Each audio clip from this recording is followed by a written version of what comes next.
in South Carolina because to get to Lassen, you got to go to Columbia. That's what I wanted to do. And I'll say good day. This load. I'm officially ashamed to even be considered a white American. And it doesn't help that I'm fluorescent as fuck, as if Dracula had a love child with Casper the Ghost. You know, it's 2023, so if we can no longer identify with our biological gender, then I'm officially no longer identifying with my biological ethnicity. Because I just found out the most messed up thing. And I strongly encourage you to do your own research into this and find out your own information. That way, like, you find it out for yourself. But this is what I just learned. George Washington, right? Did you know that there were indigenous black people in the Americas, and they were Moorish black people, and that the chopping of the cherry tree of George Washington was him officially cutting off their inheritance and their history from ever being remembered, and that he had written and said that in 200 years, if we remove the turbans from their heads, the sandals from their feet, and we make them think that they are just like any other black people, that they will forget their entire history and their inheritance and the fact that they are indigenous to the Americas. And did you know that our first peace treaty ever signed was with Morocco? And that if they had wanted their freedom, they could have had it, but they were never told about it, and so they were enslaved instead. Why can't we ever, why can't, we're the worst. Like, we're the worst. Our history is a total lie of everything. Can I move? Oh, I'm gonna be straight up. I'm officially ashamed. Here we go. All right. Once again, driver's license webinar 2. Thanks for tuning in. And you guys are gonna get a lot of information. I'm gonna go over some little bit of history on why I did another webinar. And then we're just gonna be mainly dealing with the templates, what to give them, how to deal with the opposite. Late 1980s, the State Division of Motor Vehicles decided that it's a commercial identification card, but shall be maintained in the stored information as defined by section 42-2303. That information must be accessible to a law enforcement officer through magnetic or electronic readers. So in Colorado, it may not be on the driver's license when you show it, but when he scans that card, it's going to be in the system. That's why your affidavits are going to be important. So that's the key, getting the background information. I don't care what that card shows, because if I get pulled over, I don't even give that card up anyway. I give them my passport card. But that's the key. In the background, you want your status known. And so many people are looking forward to bragging. Oh, look at mine. Mine says this. No, I don't give a damn about bragging. All I care about is in their computer, they have my information. And so let me keep going. Just show you a couple of the other ones. So, Akeem. Yeah. Why do you have this license if you show them your passport? Because in some cases, I might meet a knucklehead. So when he looks it up, he's gonna see a license there that I have one. Okay. And the reason why I tell people to have a license is because some people got children, and we got rogue officers that are looking to hurt you monetarily and physically. So I'm not going to drive around my daughter and not have my credentials on me. Okay, y'all can go ahead and, I don't have a driver's license. I don't need one because I'm sovereign and I'm the living man on the land. Y'all can play that game if you want to. Everybody I know that played that game, female and male, it didn't go well for them. Okay, just letting y'all know. So I fight my battles in the background, silently. All right. Okay. Cool. All right. Thanks. I can tell you what happened when I got pulled over. Yeah, we like to hear that. I got a ticket, and he wrote the ticket on a license that's no good, that I don't even have anymore. And the address I never lived at, but he sorted all of information and had let me drive off. I didn't give him registration or driver's license. You was just playing the role in. Right. How you gonna write me a ticket on a license I don't even have anymore? You know I have one because you looked it up. Because my car is registered against the driver's license that I do carry. He didn't write anything on that. But coincidentally, all my stuff was filed on that state, which is South Carolina. I was in North Carolina. I did have a North Carolina. When I first started this process, I had a North Carolina driver's license. And then I perfected it and I went back to South Carolina because I like South Carolina, number one, because they don't have inspection fees. You know, you have to do an inspection on your car. And I don't like that. So I went back and when I went, I did some other stuff and put that on the record. There's no explanatory statements on the record other than when if you saw that first webinar, I just wanted to be my nationality to be correct on there. So I just wrote a letter to the commissioner and the commissioner got them to do that. Right? Okay. Now I understand why he jumped through hoops to get me done, because their law says they have to do it. And these people weren't following the law when I went into the DMV, saying that, hey, that's not me. I'm not that. You know, plus I was saying I wasn't a U.S. citizen. So she said, well, you got a birth certificate from New York. I said, yeah, exactly. But it don't say U.S. citizen on it. But, you know, I was doing like over 90, that's considered reckless driving, and they have the option to take you to jail for that. So I didn't give him a driver's license, nor did I give him the registration, and I was able to drive off. Nice. Okay. So, but I'm not telling you to be like me. Okay. Do what you feel comfortable doing. And here's why I say that.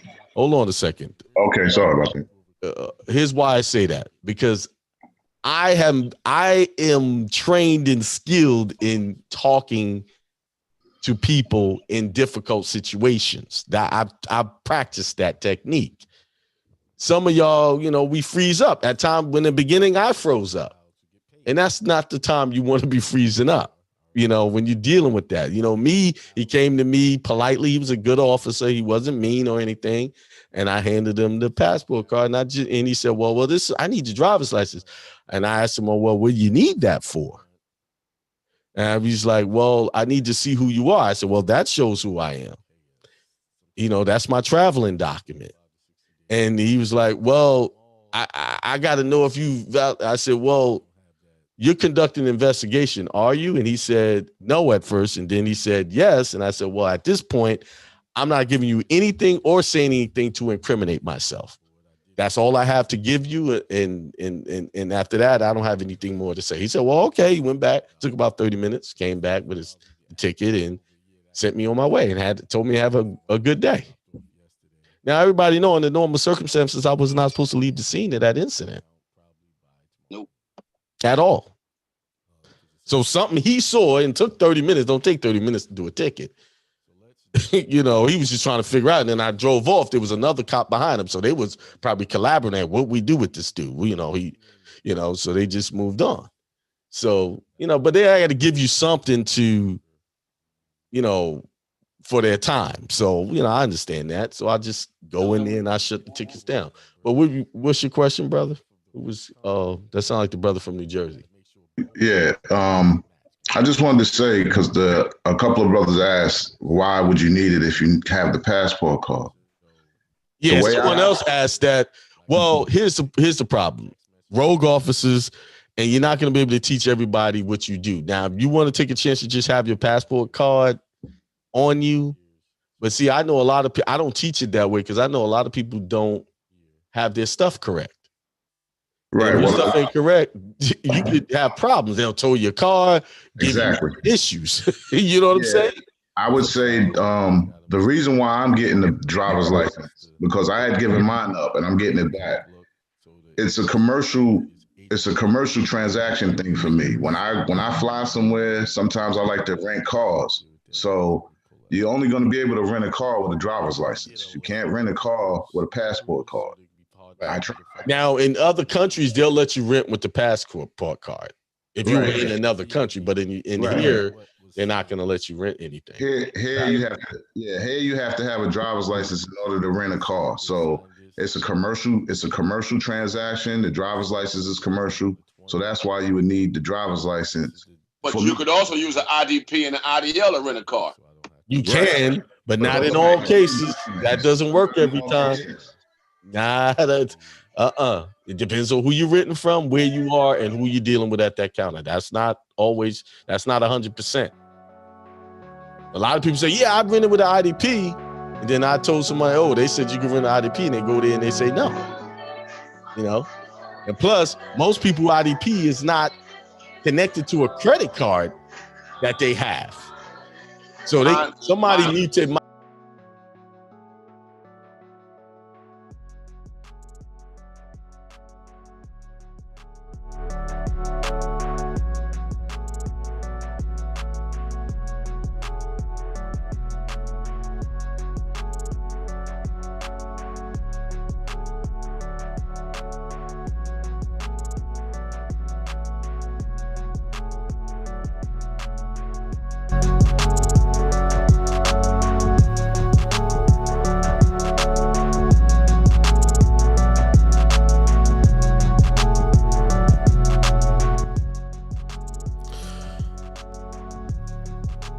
All right, what's up?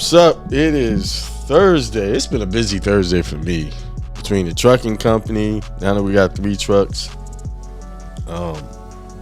learning some new things with that, upping my game on that. I'm at the point where I know how, man, dispatching and trucks has become a science. I know I got a lot more to learn, but I ain't gonna be dispatching for much longer. I'm just getting everything going so we can pull that money in, that revenue. But anyway, how you guys doing tonight? You guys doing great? It's Thursday. The week just flows by. It's just so fast. Y'all realize time, what we call time in this illusionary dimension that we're in, this dimension is illusionary dimension. Y'all do know that. It's filled with things that present themselves so that you can react to it and distract yourself from your real purpose. So just keep that in mind. If you really want to understand how illusionary this world is, how it is really one big game. And probably think when they say game, they think game is about entertainment. No, game is not just about entertainment. Game is can be serious. This is one of those dimensions that plays for keeps in this avatar body that you're in. It plays for keeps. And so, and the reason why I say it's a game, because it's something you have to master and you have to learn and hone your skills. If you're not up in it, and if you're not learning new things, exploring new things, you're pretty much dead. Really, you're not trying to see what else is out there. And it's okay if that's maybe this in this incarnation of life, maybe that's what your purpose is, just to let it be and just go to work, come home, lay on the couch, watch TV, eat yourself to death, and then go to sleep. Maybe that's what your purpose is. I don't know. I don't believe that. I think that's anybody that lives that life, I believe that they accept that. They just feel like they have nothing else. And the reason why people accept lives like that, because they are not living in their true purpose, and they are believing, and their life is run by the ideas of what other people told them their life should be. That's how come you end up with a life like that, because someone who is living by their own purpose, meaning living by their own knowledge and understanding of what's going on, they stay excited. They stay in a constant search for more. Life is not boring. See, the people that get bored is because they're not looking for anything but someone else to entertain them instead of entertaining themselves. By looking for knowledge. See, my entertainment is knowing and understanding things, how it works. That's my entertainment. I entertain myself with that. And people tell me, oh, you work all the time. No, I'm playing all the time. That's what I'm doing. I'm playing around. It's a game to me. To the people that go to work and they have jobs and stuff like that, what I do, what I talk about, you're always business. No, my business is this game of understanding and reading and digging deeper and seeing how far I can push my consciousness. See, I don't have to worry about how far I push myself, the physical. It's what I push myself mentally to do that's important, because wherever the mind goes, the body will follow. It's a game for me. You always want to, and see, when you start talking about your game and how you play it and stuff like that, and people are not into it, they get, why are you always talking about that? Man, we can't connect. See, everybody got their game that they into. And I can tell you, most people, their game is this. After they finish work, that's not the game. Work is what they do. The game is after they finish work, looking for the next show to watch, looking for the next movie to watch, looking for the next cookout, looking for the next party to hang out at. Something to entertain themselves. That's their game.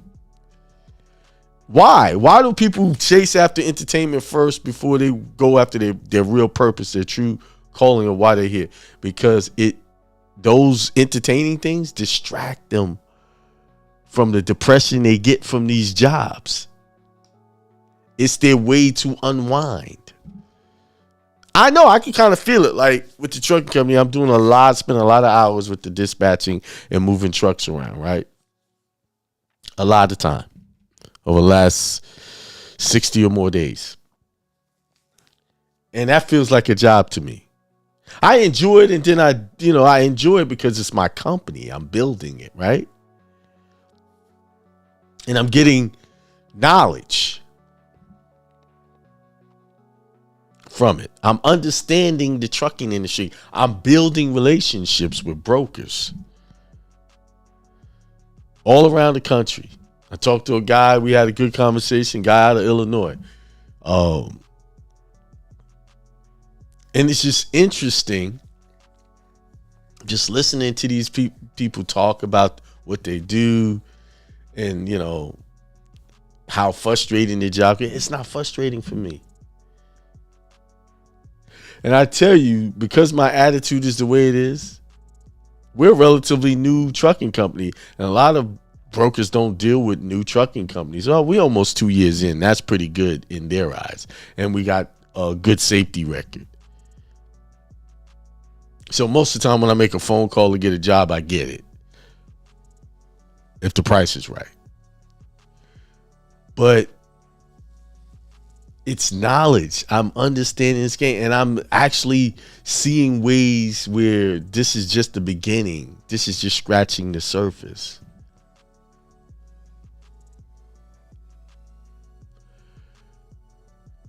What are you doing with your time in your free time? Are you using your free time to play or entertain yourself with other people's brand of entertainment, meaning what people present to you as entertainment by way of a movie, music, television series, places to go out and eat and spend money and clubs or whatever? Is that what you're doing? Spending your time where you're going and spending time in places that extract your hard-earned money from you? Can't get that back. And you cannot get that time you spent back. Can't. I'm steadily learning how to operate in trust. This is what the show is about. Is it okay to put your bills in a trust? And the short answer is yes, it's fine. It's actually the best thing you could do. The tax benefits alone is just what you can do that you couldn't do if everything was in your personal name. You are the beneficiary to benefit from your trust. So why don't you have it set up and have all your bills in it and have your trust pay your bills? Take care of you.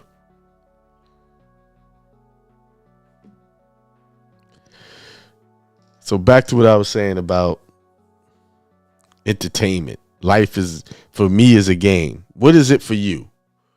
What is life for you? What is it? What do you do? What do you think it is? Have you asked yourself the question, what is this life for? First, you have to ask yourself, what is your purpose? What do you think you're here to do? It's not for me to tell you what it is.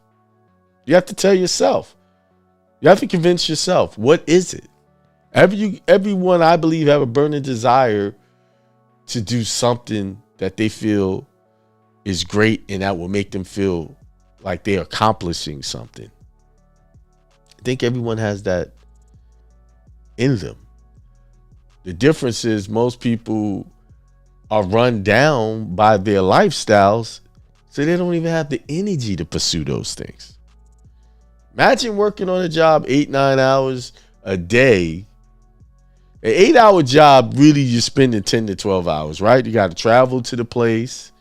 First, you got to mentally get up and prepare to get there, right? You get up in the morning, you take a shower, you eat maybe. If you do that, you spending a couple of hours before you even get to the job to get to the job. Then you get to the job, and let's just say the average job, 8 hours. You're spending 8 hours working, right? But you get an hour break. So that's 9 hours. So right now, that's 9, 10, 11 hours right there. Then come home. Then you got to get home. Maybe it take you, some time to get home. So you're really spending 11 to 12 hours a day just mentally connected to the job. Now you got to come home and deal with the family if you have one. If you live alone, you got to come deal with yourself, meaning you got to deal with your thoughts about how depressing this life is. I don't care how much money you're making on these jobs. I know people who make lots of money working and they are not happy. No matter how much money, living good, living in good houses, and they are not happy. Why? Because they decide to cast themselves aside and accept societal norms of getting up and working for someone else and being someone else's employee.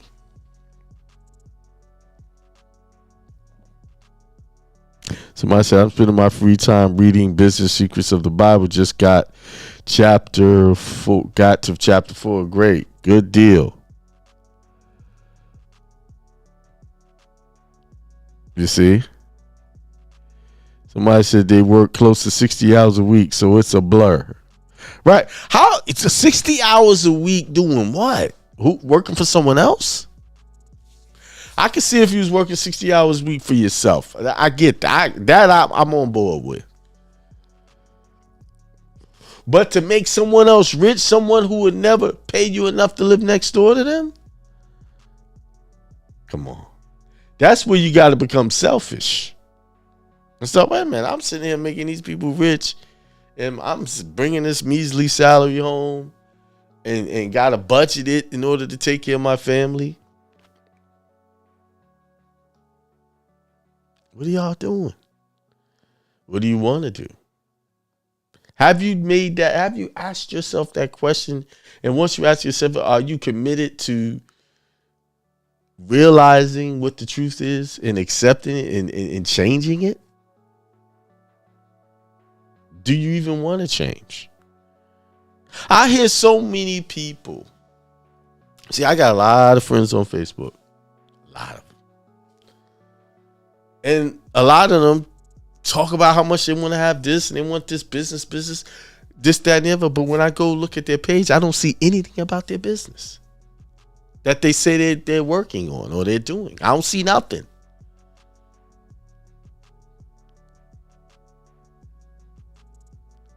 You see? Here's the thing. The key to success in any endeavor, is consistency. And being a man or a woman of your word about what you say you're going to do for your business and yourself. Too many times we take our businesses and kick them to the side and give other people's business more of our time. I did that before and I learned from that. But the key is consistency, staying with it, being focused on your business. But when I talk to different individuals, I don't say nothing anymore. I just observe now. I have learned now to be like God. And because I am God in retrospect, be like him. God is an observer. God has laid all the foundations for you to be a success. When he did all the work. 6 days. He did all that work, put the earth together, put everything together, and then he said, I'm done. It's your turn now, man. I did all the hard work. I made this planet conducive for you to live and prosper. Now you multiply, become many, and have dominion over all things. Now it's your turn to do your thing. I'm an observer. And I hear people tell me all the time, I must say, what this, that. And then I also hear their activities throughout the day. They're doing everything else but the business. And then they wonder why the business ain't working. You're not investing any time in it.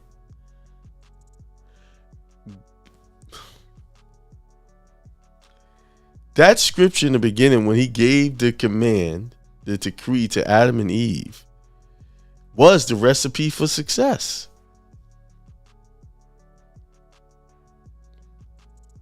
Said, here, take care of all this. This is all yours. Take it.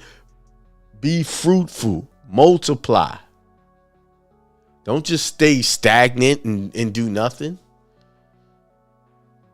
And right now, society's anti-ideas, they whole thing when it comes to men and women and genders and all that, is all anti what the Bible says about being fruitful and become many.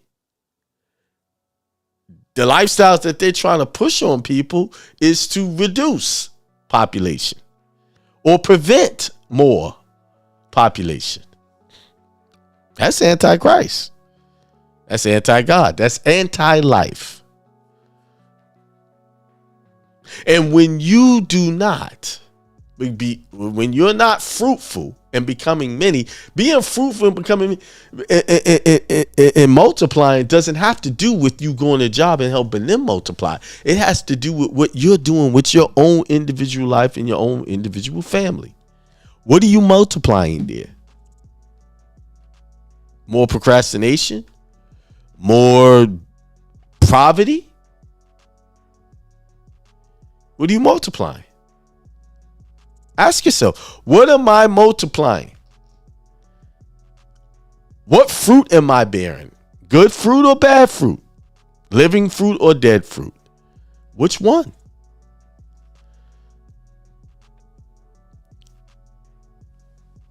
You will never, ever, ever be fruitful and become many or be prosperous or successful as long as you hold to the truth, to the idea that the idea of a 9-to-5 is going to be it.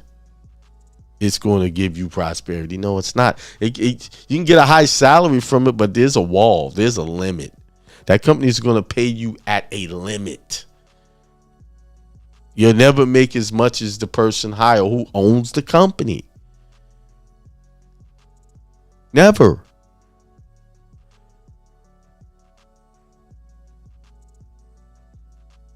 Think about that. Are you okay with that? Are you okay with just making just enough, just scratching and scraping and getting by, just like in good times? What they say, scratching and surviving, good times. I don't. You see that song, that opening song, that intro song for Good Times. I think it ruined a lot of consciousness because we were around here singing that and praising our poverty through that song.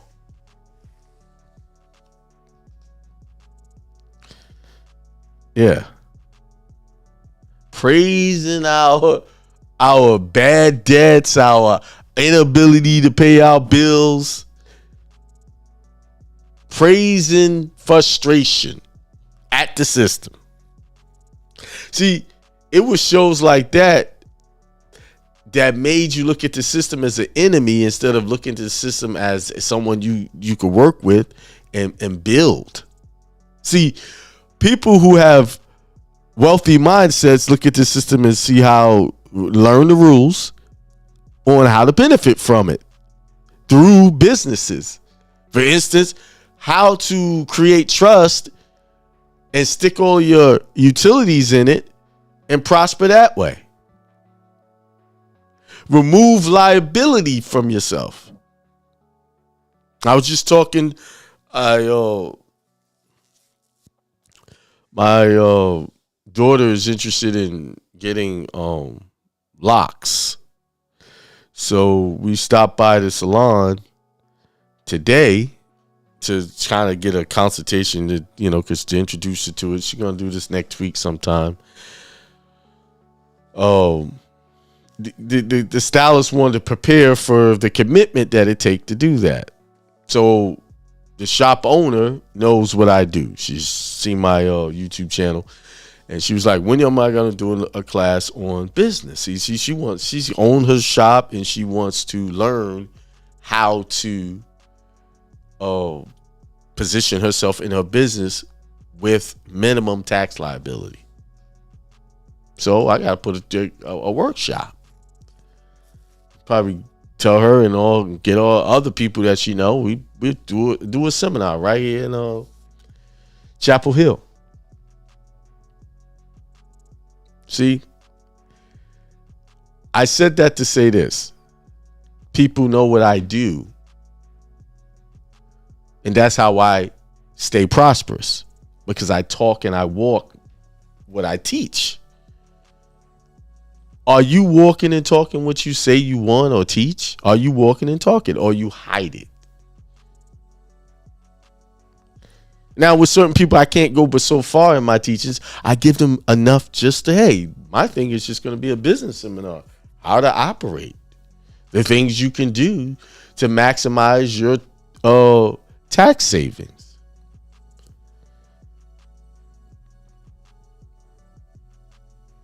You see?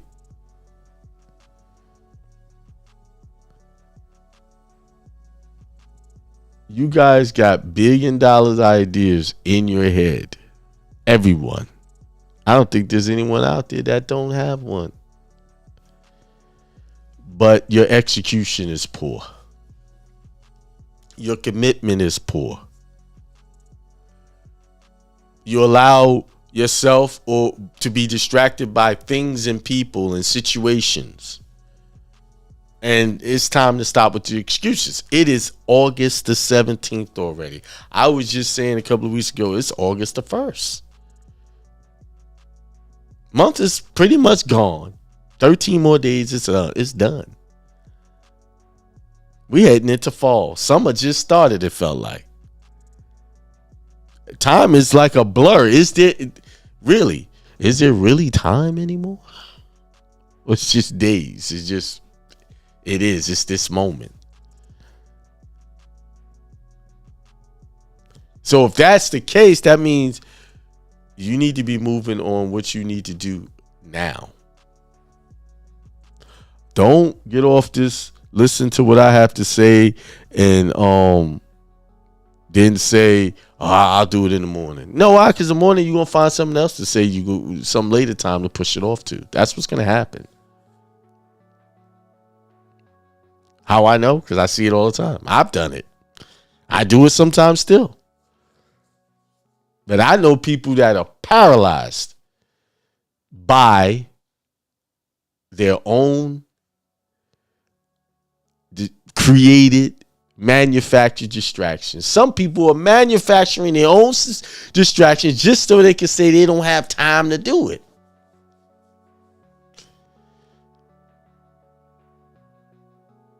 Brother, I know you say you work 60 hours a day, 60 hours a week. You still got time to work on that business. You just gonna have to do it tired. That's your test. You got to push through it. Thanks, Corinne, for that idea that you sent me. I'm gonna actually put that into play. Great idea.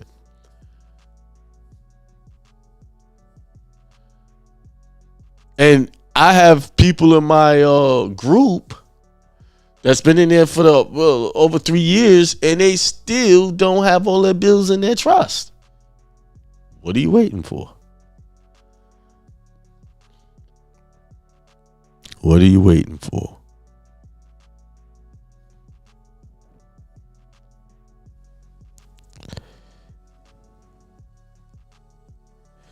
This AMSD said this. Even after 8 hours of sleep and 8 hours of work, we still have 6-8 discretionary hours left in our day. It's about if we really want to do better or continue to make excuses. Exactly. It is. It's really, that's what it comes down to. Do you really want this, or are you just talking, or you just pump faking? Y'all know what I mean by pump faking? You know, guy going for a shot, he pump fakes like he going to shoot, but he don't shoot. That's what most people are doing. They're pump faking.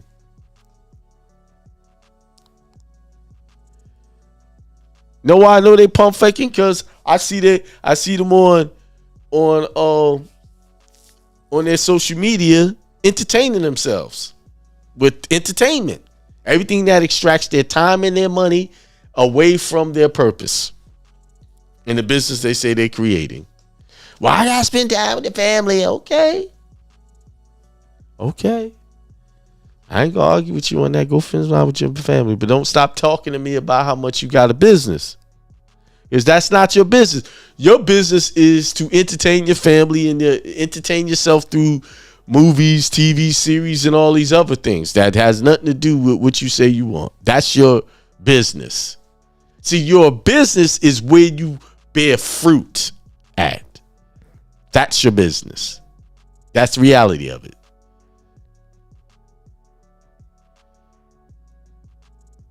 Yeah, the societal norms, I say, is not the right thing for you. All of this soccer games and this and that. I got to do this. I got to do this. I got to take my this and this and that. You do all of this stuff for everybody else, and then you're looking around. You still creating generational poverty.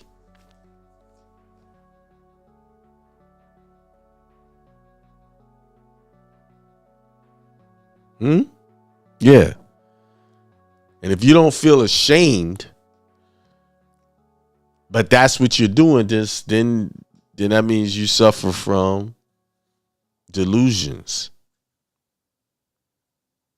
of what you need to be doing.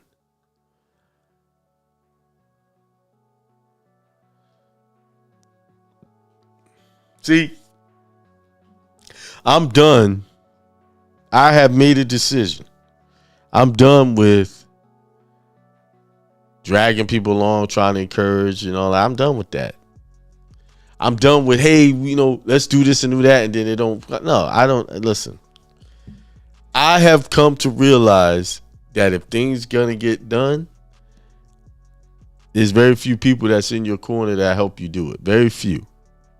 See, I know by actions. I get emails from certain people, and it's only one or two, that say, hey, here's an idea. See, they're thinking about how I can help my business be better. Because why do they do that? Because I did the same thing for them. And that's who I'll deal with. That's the people that I will deal with, because they're in the energy and the mindset of what I'm thinking or what I need. See, other people will call it and extract my time for some problem they got.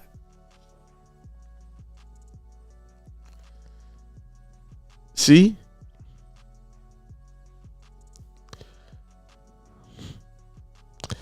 Yazi Bey said he works 9 hours while investing.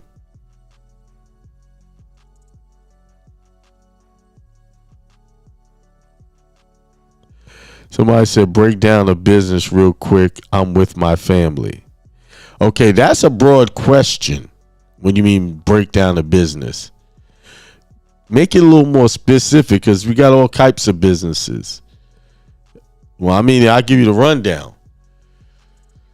Well, let me put it like this. You are a walking business. You've just been operating in a way that where it extracts. Taxes are extracted from you at a high rate. Let me put it to you like, for every $100 that you make on a job, they're taking about $20 of that. On average, $20 per 100. So you, all right. Then after that's taxed, you take the already taxed income that they left you with, you go buy groceries, and then that's taxed. Right? That's another tax, right? You buy gas, tax there. Tax. So the money that's already taxed, you paying more taxes through the things that you buy. So really, you get to use probably, and I'm being generous, 60% of the money you actually make or go work hard to make. So you are conducting business, but not for yourself. You're conducting business for the corporations that took the money out of your check, because they make money off of that. They take your money, put it in the bank. The government says, well, you have but so many times you can hold on to this money because I allowed you to be their withholding agent. So you hold on to the money for a year, do whatever you want with it, and then give me that money you took from all your employees. So they can invest it, make money. So here's what's happening. The business you work for is making money off you, not only by using your labor and you giving them credit of your time, right? You know, you're giving your job credit, right? Labor credit, meaning you work for 2 weeks, 1 week, whatever your pay period is. Some people, once a month they get paid. I know teachers in North Carolina get paid once a month. So they give them 30 days of credit of their labor before they can get paid. See, I'm shifting how you look at this thing. So that's a business. See, the government got a great business going. And they got millions of people bought into this go to school, get a good education, and get a good job scam. I know. Yeah, if your family's listening, it's like, he called jobs a scam. Yes, it is a scam.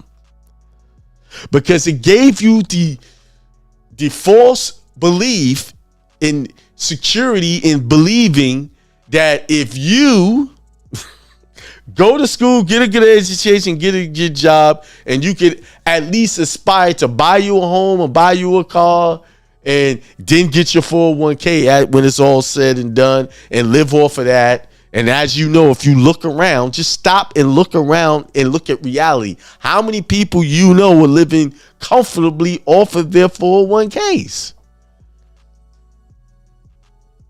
No, you don't see that many.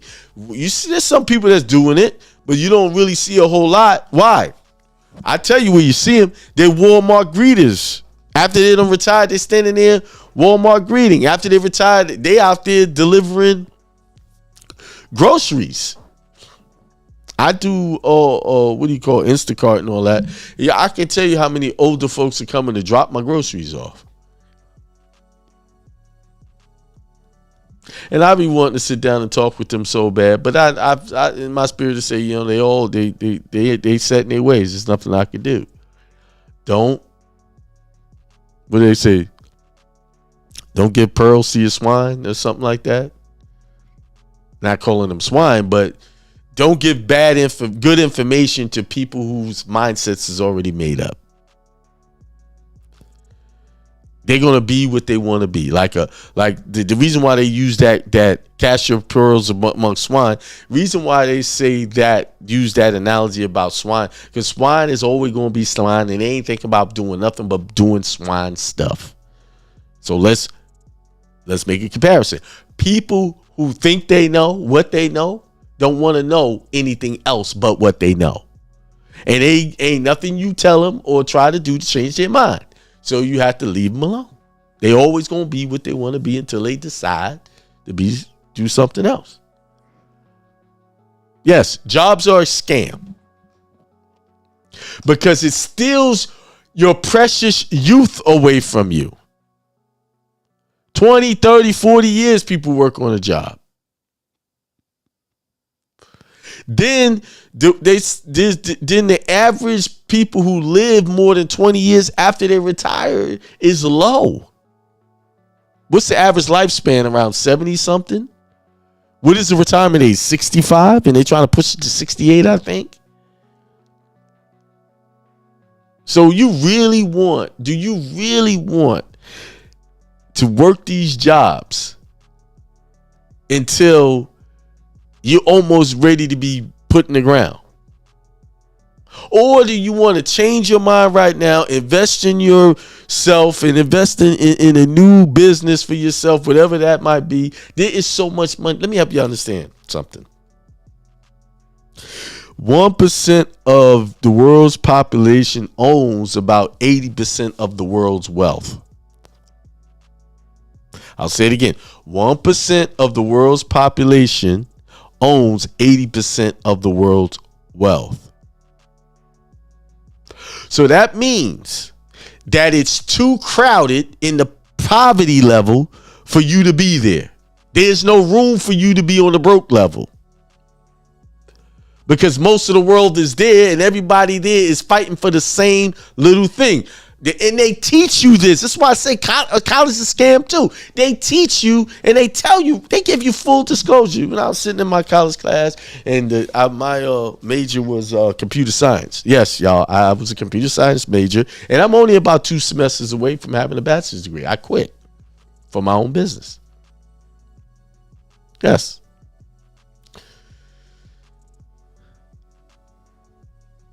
They tell you, well, y'all know the spill.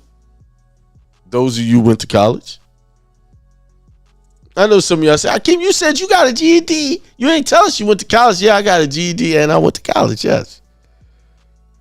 I quit school when I was, I think I was 10th or 11th grade. Went, took the GED, passed it without studying.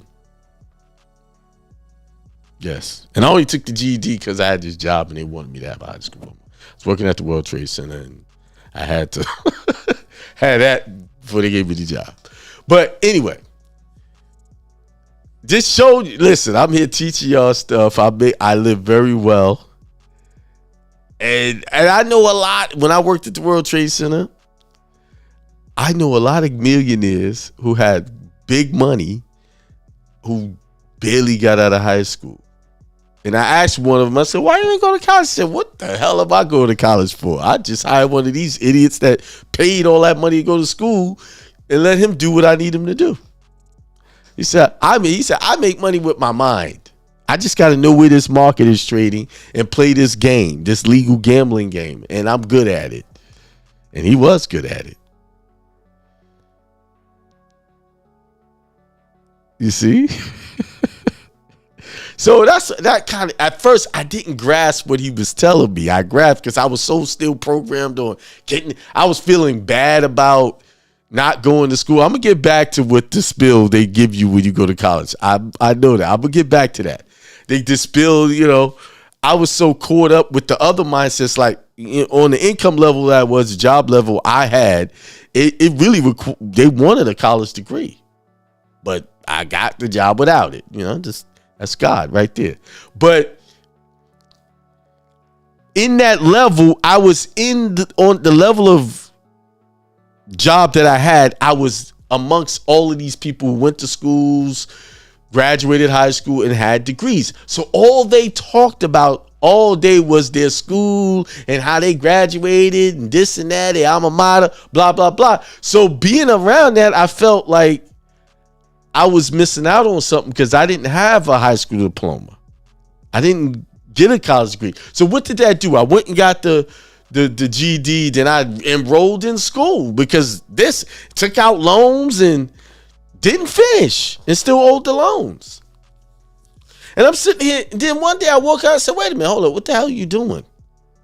You're working at a job where people who have degrees making more money than the ones with the degree. Think about this. I came in there on the trading floor with no high school diploma, learned the ropes there, got hired on with the exchange, the New York Mercantile Exchange, right? Then I got hired on with a big firm, Payne Webber. I mean, I'm skipping a lot of jobs. I had a lot of jobs there. Like I had a job working for one company called Dow International, and this guy lived right next door to David Letterman. David Letterman was his neighbor. And one of my bosses had a party. I don't know if you're from New York. Anybody from New York would know this old big time newscaster called Bill Butel. His son was at the company party. So I'm telling you this. So this is how off my thinking was. I got to get this degree. All these people, because I was trying to be like all these people who had degrees. And then when I talked to the broker, he snapped me out of it. And I was like, because I came to him why you got all this money? You could afford to go to school. He looked at me like I had like 3 heads. Like, what? Why would I do that? I got millions. He didn't say I got millions. He said I got money. But why would I waste it on that? I could just save my money and pay the idiot that went and paid all that money to get the education to do what I need him to do. And then that took a while for that to sink in. And then I said, Akeem, you're scratching to be like these people on this income level. The ones with all the degrees. You're trying to be like them. You need to be like this guy. And that's when I gave up going to school, going back to college. I snapped out of like I remember this other broker. He had a guy named friend of mine's, Jeff. He was going to school to get his degree. But now I will say this about school. If you're going to school to get a degree in a profession that's paying really good money, like he went to school because the company he was working for paid for his college education so that he can be a broker. Now if that's what you want to do, that's good. Brokers make good money, really good money, especially if you're on the floor trading for the company. They make good money. But anyway, let me go back to this bill that colleges give you. The game to show you that there's a lot of people in the impoverished level and the broke level that are taking up space that you want, everybody's going for the same thing down there. And they tell you in the orientation, well, the field you're going to go into every year, this is the amount of thousands of people that'll be applying for that same job. And we're so dumb and programmed, we're like, wow, I got to compete against these thousands, man. I better get my good grades so I can be the best and top of the brokeed. Top of, let me just take broke out of it. Top of the slave class. That's what you're competing for. The slave class, the people that's going to pay the highest amount of taxes. When you really look at that from that perspective, you see, I'm fighting against thousands of people that want to get a job and struggle to pay their bills, struggle to pay their student loans, all of that. That's what I'm trying to do. That's what that's what I was trying to do. That's what most people are trying to do. And most people are so programmed, they program their kids to do the same thing they did.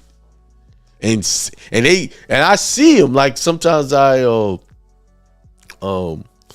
be around in certain social settings and stuff like that, and I can just see, and I listen to the conversations, and all them talking about the same thing. And I was like, oh man, they don't get it.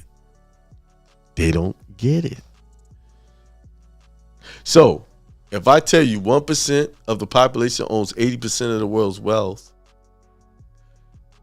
that means you need to be up there with the 1%. That means let me tell you something. That means it's easy to make a lot of money up there because it ain't that many people there. You ain't got that many people to compete with. Do you realize that when you really look at that? There's not that many people up there to fight with you about how much money you're making. You know, y'all already know when you're dealing with broke folks, everybody looking at counting each other dollars and looking at each other pockets and trying to prevent you from making more money than them.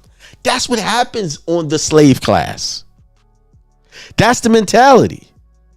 But on the wealthy class, the prosperous class, they ain't thinking like that. They be out there trying to share notes. Hey, are you doing this today? Oh, I'll do this. And since you do this, I'm going to do this. And we kind of make money off each other. Y'all know Walmart and Target sell the same things, right? Y'all don't think they sit and talk to each other?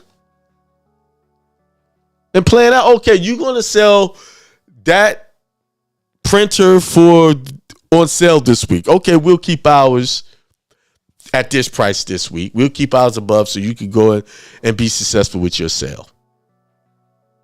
Y'all notice that they don't have the same thing on sale at the same time, right? That's planned. So because they realize that when there's more than one, when the competition is healthy, having balance of customers.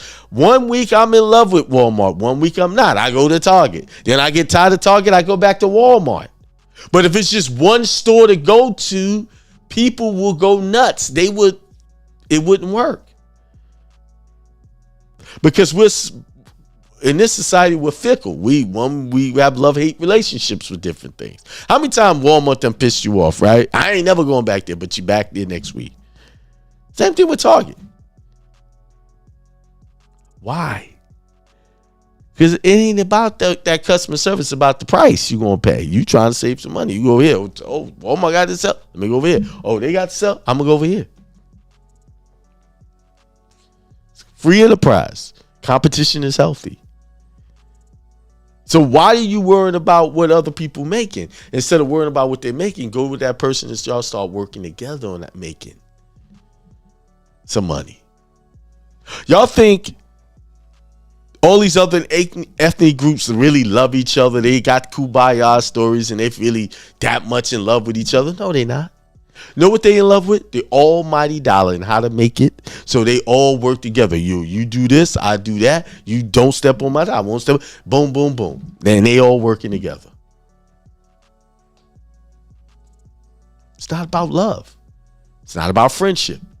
It's about business. And that's why I had the title of the show about putting your start there. Start small. Start slowly transitioning your bills into a trust, because a trust in the government's eyes is a business and it gets the same tax write-offs.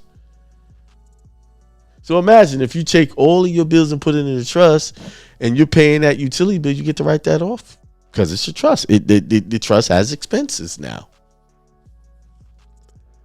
See, business is on all levels. There's many ways to skin a cat. Your cell phone bill, it should not be in your name. You can't write that off.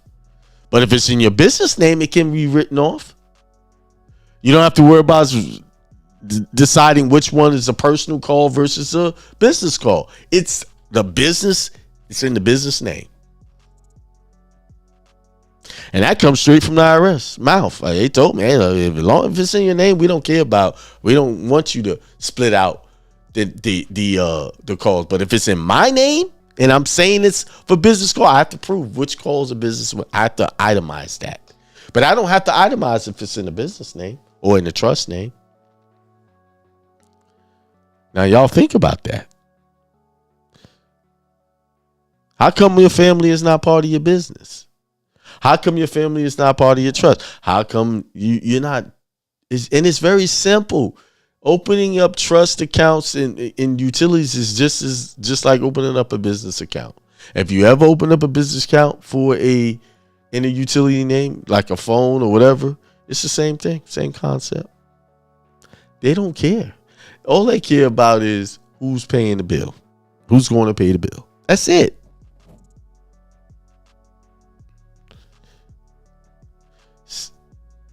What's up with these personal accounts that y'all got that ain't doing nothing for you?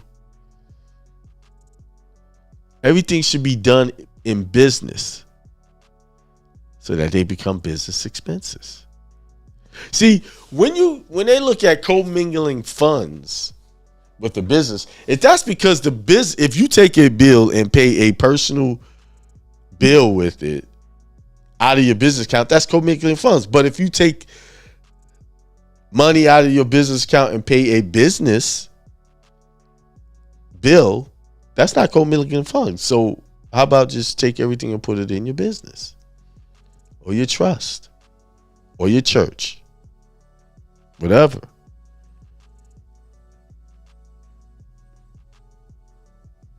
One of the reasons why the Bible developed, or early Christians or prior to being Christians developed tithing and stuff like that, so that everyone can benefit.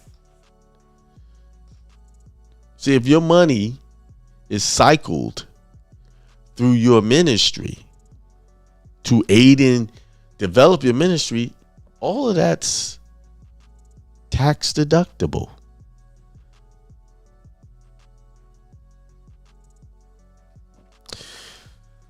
So put your stuff in a trust. And if you want to learn more about trust, go to akimel.com. Join Hindsight University, where I have 70 plus videos on that information. And we have classes every 2 weeks on it to show you how to do that. How to invest in your generational prosperity and wealth. So right now, most people are investing their time in helping other families become have generational wealth. That's what most people are doing right now. All right. I'm all talked out.